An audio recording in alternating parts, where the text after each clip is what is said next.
اور یہ فیصلہ جو تھا اس کو حتمی قرار دے دیا گیا لاہور ہائی کورٹ کے فیصلے کو. لہٰذا اب کہ جلد از جلد حکومت سوشل میڈیا سے ہر وہ مواد ختم کر دے گی جو ان کی توہین پر مشتمل ہوگا. وعلیکم السلام ورحمۃ اللہ وبرکاتہ. عرض ہے حضور کہ سعد رضوی اور اورنگزیب فاروقی کی ملاقات یہ کوئی انہونی بات نہیں ہے کہ آپ اتنا زبردست انداز میں سوال کر رہے ہیں، مگر میں اس پہ تھوڑی سی اگر آپ کو روشنی ڈالوں یا آپ کے توسط سے سب کو پتہ چل جائے گا انشاءاللہ الرحمن. اعلیٰ حضرت فاضل بریلوی رحمۃ اللہ تعالیٰ علیہ نے ان لوگوں سے قطع تعلق کرنے کا آرڈر دیا ہے، ان کو گستاخ رسول ڈکلیئر کیا ہے. اب دیکھیں اعلیٰ حضرت فاضل بریلوی رحمۃ اللہ تعالیٰ علیہ فتاوی رضویہ جلد نمبر 14 ہے، اس کا صفحہ نمبر ہے 371. جس مرضی نے پڑھنا ہے پڑھ کے دیکھ لے. اس میں دیوبندیوں کے بارے میں آپ فرماتے ہیں دیوبندیوں کے کفر کا پانی ان کے سر سے گزر گیا ہے، جس کا حال کتاب مستطاب حسام الحرمین شریف سے ظاہر ہے. یہ لوگ اللہ رسول جل وعلا صلی اللہ تعالیٰ علیہ وسلم کو شدید گالیاں دے چکے اور ان پر اب تک قائم ہیں. ان علماء حرمین شریفین نے بالاتفاق نام بنام ان سب کی تکفیر کی اور صاف فرمایا من شک فی کفرہ و عذابہ فقد کفر. جس نے ان کے کفر اور عذاب میں شک کیا وہ بھی کافر ہے، اور جو ان کے اقوال پر مطلع ہو کر ان کے کافر ہونے میں شک بھی کرے وہ خود کافر. پھر ایسوں کی کسی بات کی شکایت کیا. ان کے بڑے قاسم ننوتوی نے تحذیر الناس میں صاف لکھ دیا کہ اگر بالفرض بعد زمانے نبی صلی اللہ علیہ وآلہ وسلم بھی کوئی نبی پیدا ہو تو پھر بھی خاتمیت محمدی میں کچھ فرق نہ آئے گا. یہ حضور اقدس صلی اللہ علیہ وآلہ وسلم کی خاتمیت سے صاف انکار ہے، اور آئے کریمہ ولاکر رسول اللہ و خاتم النبیین، اور لیکن آپ صلی اللہ علیہ وسلم اللہ کے رسول اور آخری نبی ہیں کی صریح تکذیب ہے. پھر یہ لوگ اگر صاف صاف ادعائے نبوت اور رسالت کریں تو ان سے کیا بعید ہے. مسلمان ہوتا تو ایسی بات سن کر لرز جاتا اور اس کفر بکنے والے سے کہتا خبیث منہ بند کر کفر نہ بک، نہ کہ اسے اور تسلی دی. اب یہ بات سننے کے بعد کیا کوئی اور بھی راہ فرار رہ جاتا ہے؟ جب اعلیٰ حضرت فاضل بریلوی نے صاف لکھ دیا کہ دیوبندیوں کے کفر کا پانی ان کے سر سے گزر چکا ہے، یہ پھر بھی ان میں اسلام ڈھونڈتے ہیں، ان کو ساتھ رکھتے ہیں. دیکھو یہ گیا ہے ادھر اور ان کے ساتھ وہ پریس کانفرنس ہو رہی ہے اور وہ وکیل کہہ رہا ہے جی یہ فیصلہ حتمی قرار دیا گیا ہے، لہذا اب جلد از جلد حکومت سوشل میڈیا سے ہر وہ مواد ختم کر دے جو حضور علیہ السلام، صحابہ کرام علیہم رضوان، اہل بیت کرام علیہم رضوان وغیرہ کی توہین پر مشتمل ہوگا. ٹھیک ہے. اب یعنی کون ناموس رسالت کی حفاظت کرے گا جو خود ناموس رسالت کا غدار ہے؟ اب دیکھیں کیا فاروقی اس عبارت کو نہیں مانتا جو میں نے اعلیٰ حضرت کی بتائی ہے کہ یہ انہوں نے نقل کی ہے تحذیر الناس کے حوالے سے. دیوبندیوں کا ہیڈ ہے قاسم ننوتوی، اس نے اپنی کتاب تحذیر الناس میں صاف صاف لکھا کہ بالفرض بعض زمانے نبی صلی اللہ علیہ وسلم بھی کوئی نبی پیدا ہو تو پھر بھی خاتمیت محمدی میں کچھ فرق نہ آئے گا. تو بھائی کس قادیانیت کے خلاف کام کر رہے سعد رضوی صاحب؟ مجھے یہ بتائیں سعد رضوی کون سی قادیانیت اور کون سے دین کی حمایت میں کام کر رہا ہے؟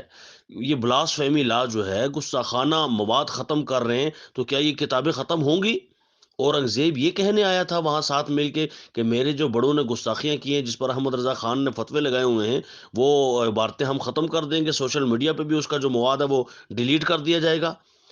کیا یار یہ کیا بدتمیزی ہے، ہمارے ساتھ یہ ہو کیا رہا ہے؟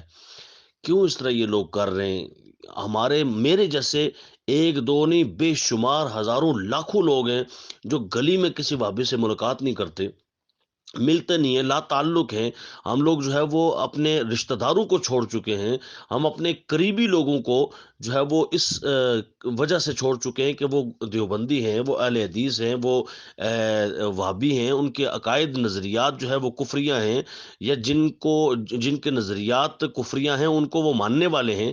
چونکہ اعلیٰ حضرت نے لکھا کہ اگر خود گستاخی نہیں بھی کرتا تو جس نے گستاخی کی ہے نا، جیسے کہ ابھی میں نے آپ کے سامنے ایک گستاخی اعلیٰ حضرت کے حوالے سے ذکر کی ہے کہ انہوں نے نقل کی ہے تحذیر الناس کی اور قاسم ننوتوی کی کہ اس نے لکھا ہے کہ حضور کے بعد بھی نبی آ سکتا ہے. تو جو بندہ یہ لکھ رہا ہے، یہ گستاخی کر رہا ہے، اس کو ماننے والا جو ہوگا تو وہ بھی تو گستاخ کہلائے گا، وہ بھی کافر ہوگا اور اس کے کفر اور عذاب میں شک نہیں کیا جائے گا. تو کیا اورنگزیب فاروقی ان عبارتوں کو نہیں مانتا؟ 100% ان عبارتوں کے لکھنے والوں کو مانتا ہے اور ان کو اپنا امام مانتا ہے. تو پھر اس کے عذاب اور کفر میں شک یا اعلیٰ حضرت فاضل بریلوی رحمۃ اللہ تعالی علیہ کے فتوے میں شک ہے؟ کس چیز میں شک ہے؟ صاف صاف کیوں نہیں بتاتے؟ مجھ جیسے ہزارہ لوگ جو اپنے گلی میں لوگوں سے نہیں ملتے، لڑتے رہتے ہیں اور اتنا زیادہ جو ہے وہ بات پھیلی رہتی ہے کہ یہ فلاں سے نہیں ملتا، فلاں سے. تو یار ہمیں کیوں، امت کو کیوں لڑایا ہوا ہے؟ یہ میں ان لوگوں سے سوال چھوڑے جا رہا ہوں جو لوگ سعد رضوی اینڈ کمپنی کا دفاع کرتے نظر آتے ہیں اور علماء کے صفوں میں ہوتے ہیں.